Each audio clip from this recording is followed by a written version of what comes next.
The Ashanti regional capital, Kumasi, was in the news a lot this week, most of them bad news. A man known as Maxwell, who allegedly stabbed and killed his wife at Nyanchrenyase in front of their 6-year-old son, also died on Thursday. Police suspect he took in a poisonous substance. Suspect Maxwell Bwedu, who was arrested at Kodie for murdering the wife at Nyanchrenyase, took ill yesterday and was taken to the Akufo-Addo teaching hospital. Another bizarre story from Kumasi. A 30-year-old mother of 4 butchered her 2-year-old son in the presence of her 3 other children. A court ordered for her to undergo psychiatric examination, but the incident had an effect on the 3 other children. The wife, a 30-year-old woman by name Hannah Akufo-Addo, slashed their 2-year-old son, Maxwell Piabuga, head with a cutlass for no reason. So he rushed this boy to Tafo Government Hospital and was pronounced dead on arrival. So I dispatched my men to the place. They went, and lo and behold, it did happen. So they arrested the woman after examining the body and then placed in a morgue over there for autopsy.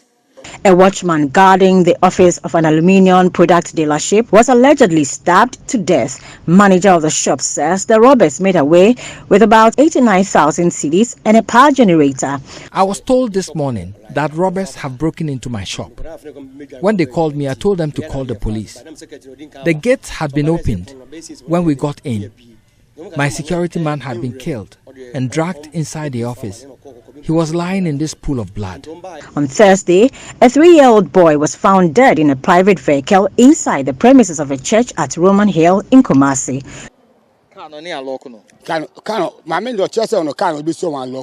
The woman said the car was not locked, and this confuses me.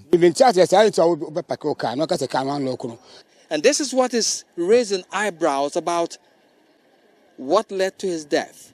Police is investigating all these incidents.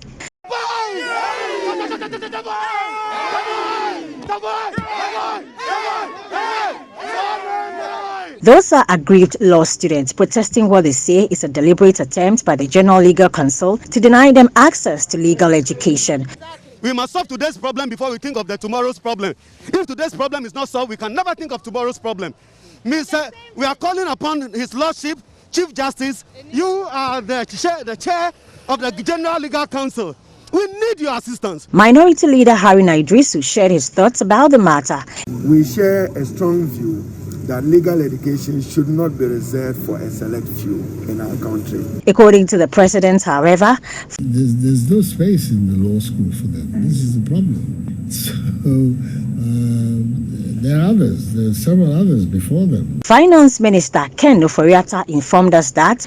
But you have the skill set to be able to do what you have to do. Our responsibility as government is to create the environment of macro stability, currency stability, and ensure that you have access to the relevant skills and financing. Some Ghanaian youths who are unhappy about this news made a request to government. Something must be done. Government must take responsibility. Government must make sure they provide the adequate support to its citizens. The K9 unit of the Ghana Police Service is set to introduce new policing strategies, this time using security-trained dogs. We pause for some time from the public gallery to make sure that they are well trained, suit our environment, and also take appropriate instructions and command. The paramount chief of the Aflao traditional area, Akufo-Addo Amenyafiti, requested government to complete construction of the Aflao Community Day School. I have to be running from here to Accra. Begging. Should we beg for education? President Akufo-Addo responded to his request. The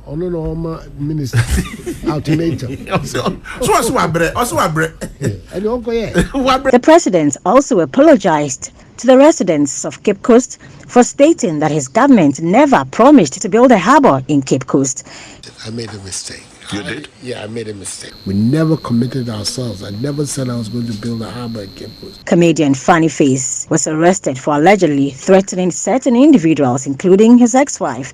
Then, dancehall artist Shatta Wale, who is alleged to have spread false information, was remanded in police custody for a week. 2 of his staff and a prophet whose comments led to all of this were also remanded. Rapper Medical was also remanded in prison custody for 5 days for brandishing a gun on social media. And that's a wrap of the week with me, Hannah Odami. Thank you so much for watching. Subscribe and click on that bell icon and get notified every time we share something new. You know we always share something new. Stay consistent.